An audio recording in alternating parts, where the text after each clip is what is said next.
Your first job isn't to be seen, it's to undo the damage done by every person who sold a shortcut instead of a strategy. Most entrepreneurs I meet say the same thing. I know I need to be more visible, but I don't know where to start. Or worse, I've been showing up, but nothing's working. Listen, if that feels familiar, it's not your fault. The market today is a fundamentally different beast than it was a year ago, 5 years ago. It's totally saturated with practitioners creating an overwhelming level of crap content that people label as noise. It's flooded with people selling marketing magic and quick fixes, and all of that has conditioned our clients to be deeply skeptical. And the core challenge has shifted now from getting found to getting trusted. Let me tell you about my client Brian. When we first connected, he was doing what he thought he should, posting on LinkedIn, networking, speaking at the odd event, but it was a scattergun type approach. There was no strategy behind it, and it wasn't really breaking through that wall of distrust. So the first thing that we did together was we solved his business model and his positioning problem before we touched his marketing tactics. We got crystal clear on his message, his value, and his offers, and then he got to work with a real strategy. Within 3 months, Brian landed his two biggest contracts ever. Now, two mightn't sound like a lot, but Brian's in cybersecurity space. So he went from dealing with small business owners like me, who are a limited company, but I have only 6 or 7 contractors, that type of a business, to people with over 500 employees. So you're talking bigger checks, similar work. And that outcome resulted in him having his best financial quarter in business in over 10 years. So today he's helping write cybersecurity law for the UK government and being featured on podcasts left and right. And yes, he's coming on this one soon too. So if you have any cybersecurity questions, please send them in to me and I'll be sure to ask him when we do the recording. For Brian, and for many clients like Brian, visibility isn't optional, it's actually the multiplier.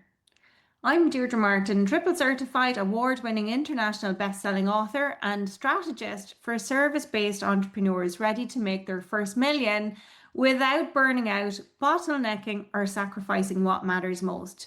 And in this episode, I'm breaking down the real reason why your visibility isn't converting, what to do instead, and how to build the one thing that cuts through that noise: authority. And yes, it is about how you become a client magnet as opposed to a content zombie. Let's get one thing straight. In today's market, visibility without positioning, it is actually just adding to that noise. You can post 3 times a day, you can dance on reels, you can point at things, and you can pitch like a machine. But if your message is unclear, you're not just shouting into a void or vacuum, you're actively contributing to the static that makes those clients numb in the first place. Oh, that's a bit of a harsh truth, but it's so true. The market is saturated with people who are unvetted, people who are over promising and totally under delivering. Your first job isn't to be seen, it's to undo the damage done by every person who sold a shortcut instead of a strategy. And for me, I've seen that so many times. I've had clients who come to me and, their website isn't converting and they've just spent thousands on it. I'm talking 5 figures and they don't know why it's not working. One client did that, and it was because the company he'd paid multiple 5 figures to didn't even turn on a sitemap. So I don't know, it was some back end system problem thing, so that the page wasn't even searchable on Google. Like, for a year and a bit, we were like, what's going on here? Eventually, we figured out that's what the problem was. This kind of thing is happening all of the time from people who were supposed to be trusted experts. And to go back to Brian's breakthrough wasn't from posting more on social media. It wasn't from doing his website up. It came from getting hyper clear on his unique value. So his positioning became the tool to build his credibility.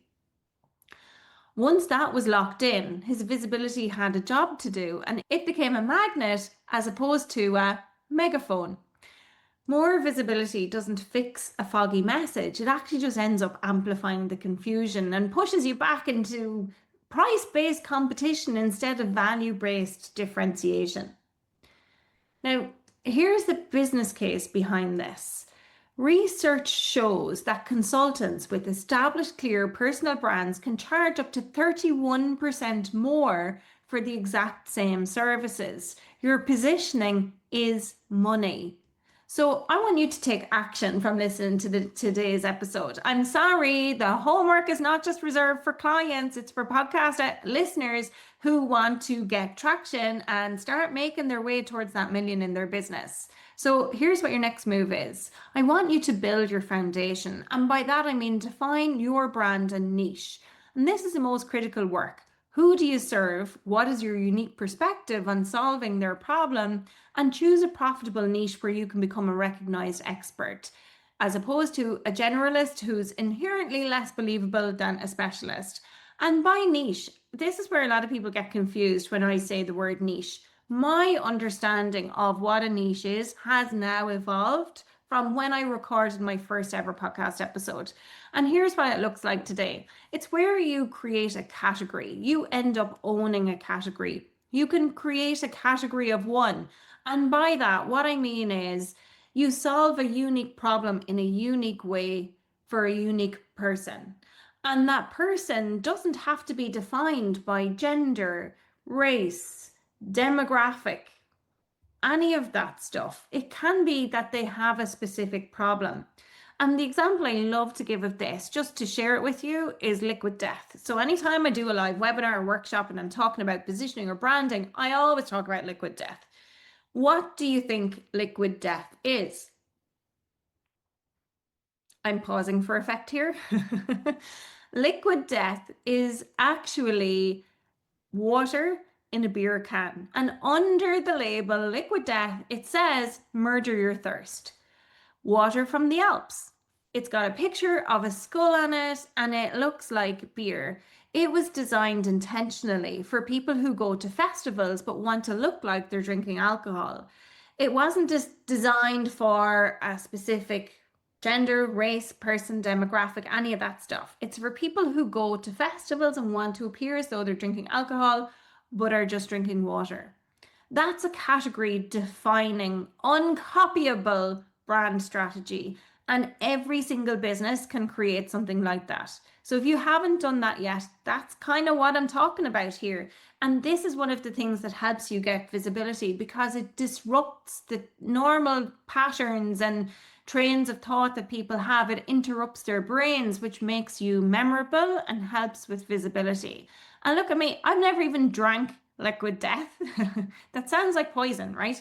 I've never even drank it, but I have spoken about it to hundreds of people, the people who've shown up on my master classes. I'm sure I've spoken about it in the podcast before. I talk about it to my clients. Like, that's brand awareness, and that will increase brand visibility. And no doubt, when you go to your next supermarket or you're in the store, you're going to see liquid death. You're going to be like, oh, Deirdre was talking about this on the podcast. Okay, right, let me get back to one of your other action steps. Your next one is to go and optimize your LinkedIn profile. Yes, LinkedIn, because I know most of you who listen here, you're on LinkedIn as opposed to other platforms, but you could equally do this on Instagram with your highlight section, even your bio on Instagram, because those sections, that's kind of like your digital business card. It's the cornerstone of your brand. So your headline ideally is a benefit-driven statement about the problems you solve, and it's not just a job title. So don't say something like, I'm an accountant or cybersecurity expert. Say something a little bit more than that, something that defines your unique positioning. And then audit your message. Does your website, does your profile, are they really clearly stating who you help and the problems you solve in under 10 seconds? Because if you're inconsistent across platforms and somebody goes and Googles you and they look at the different things that you're on, if it's not consistent across platforms, it's going to erode that trust. And you definitely don't want that to happen because somebody's at the stage of evaluating whether or not that they want to work with you or reach out to you or book a call or something. So it's really important that that is consistent across every platform. Now, if you want some more help on this, it's the entire focus of episode 121, how to write a brand message that attracts high-paying clients. It's a fire starter for brand clarity. So go and check out that episode or listen to it next. Okay, I also want to kill the myth that visibility is about being consistent. That advice is shit. Consistent posting without purpose is how you end up becoming a content zombie. Now, I see this a lot with clients who've outsourced their content creation, or sometimes with clients who've hired an intern or a graduate. Those people are pumping out content and the content looks great, it might sound good, but there's no strategy behind it. And real visibility is a strategy. It's about systematically demonstrating your expertise in the spaces where your ideal clients are paying attention. And then it's about building authority so you can sell without selling. It's by demonstrating expertise and building the trust necessary for a larger engagement. And for Brian, this was key. He didn't go viral. He didn't want to go viral. He went specific. And by doing that, he stopped chasing clients and started showcasing his unique way of thinking, his unique way of delivering services to clients, because ultimately that's what clients buy. And he did this by publishing thought leadership content on LinkedIn and featuring on the right podcasts. Not this one yet, but he's coming. And the result is his dream clients came to him and they were pre-sold on his expertise. Here's a little truth bomb about this. Visibility isn't about being seen everywhere. It's about being remembered by the right people as the definitive voice on a specific problem. And the most effective way to do this is with thought leadership. This is the process of sharing your unique perspective to shape the conversation in your industry. So here's your move. On this section, it's to build your engine. It's to build a demand engine, build a content engine. And by doing that, you publish pillar content. So commit to publishing one significant piece of thought leadership per month. And this could be an in-depth article, a detailed case study, or a video. It could be a podcast explaining your core framework. And then what you do is you take that core piece of content and you repurpose it like a freaking pro. And that's the secret to maximize and reach with minimum effort. And that one pillar piece can be deconstructed into dozens of smaller assets. It could be a series of LinkedIn posts. It could be a carousel posts. You could create quote graphics. You could do video summaries, an email newsletter, a LinkedIn newsletter, you name it.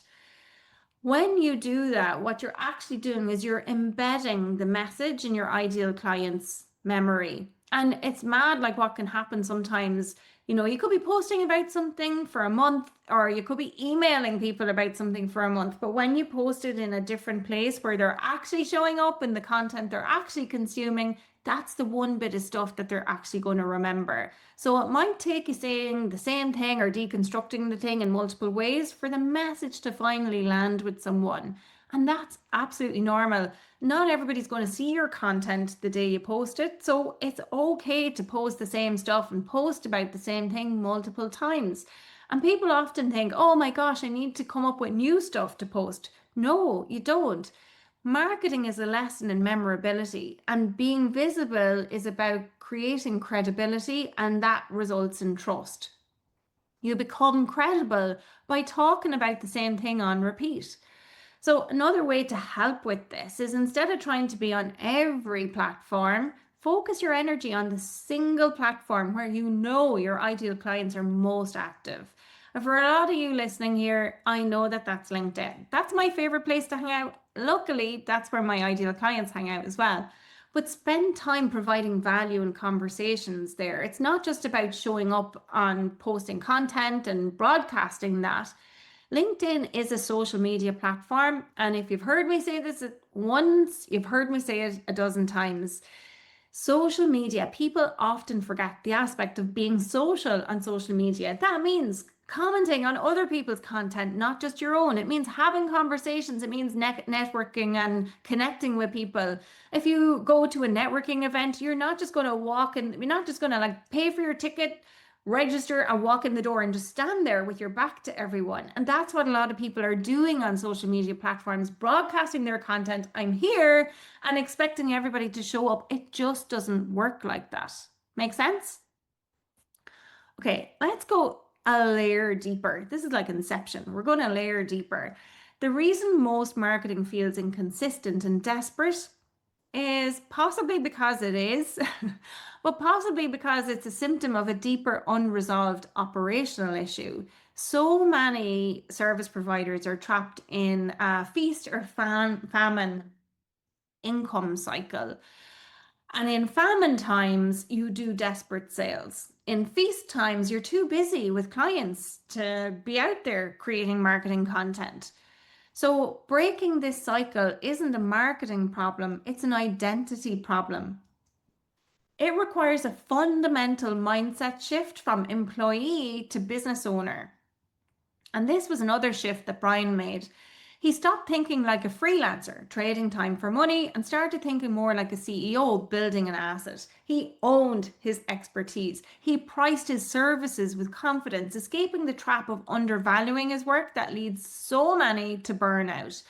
Visibility demanded a new version of him, an up-leveled version of him, and it's demanding the same from you. Because visibility doesn't start with confidence, it starts with a decision. The decision to be the CEO of your business, not just an employee in it. And action builds authority, not the other way around. Waiting for confidence is like waiting for a train that isn't coming. Or, I go to the races sometimes, and sometimes I back a horse, and that horse is still running right now. And probably 12 months since I was last at the races. So here's your move or action step on this. Scale and optimize. Solve your business model problem. The single most important step you can take to fix your marketing is to fix your business model. Re-engineer one of your offers to be more scalable. Create structured pricing tiers. Introduce a recurring revenue model like a retainer to create the financial stability needed for consistent marketing. Or look at other ways that you can generate revenue from your core offer, like licensing, partnering, creating digital programs or downloads, things like that where you can make money while you sleep. Another step is to optimize for the future. Start learning about things like generative engine optimization. That's the new goal. It isn't just to rank on Google, it's to be cited as the source in AI generated answers. So what that looks like is when a potential client asks AI a question and it answers according to Deirdre Martin on the Master Your Business podcast, that is the ultimate authority signal. So start by structuring your pillar content with clear headings and frequently asked questions sections to make it easy for AI to scroll and figure out and then share later. I think the final part on this is to claim your voice. Share from your scars that have healed and not from your open wounds. So take a stand, challenge an outdated practice in your industry. This is how you transition from a service provider to a sought after thought leader, just like Brian has. All right, a lot in there on visibility. So let's recap this. Positioning is your antidote to distrust. Get clear to build credibility. Strategy turns content into authority, and use thought leadership to be remembered by the right people. Identity is the foundation, so shift from your maybe employee mindset to a CEO who's going to break the feast or famine cycle for good. And then here's your move today. Go to your LinkedIn profile, rewrite your headline. Don't use a job title there. Use a benefit-driven statement that describes the problem you solve for your ideal client. This is step 1 of phase 1. To get the full plan, grab the visibility and authority roadmap at www.deirdremartin.ie/visibility. And if this episode sparked something in you, do me a favor, share it with one entrepreneur who's tired of shouting into the void, who's maybe becoming a content zombie, and you're looking at them going, I'm going to have to shoot you. So if you got any value from this episode yourself, please give it a rating or a review. And until next time, keep mastering your business.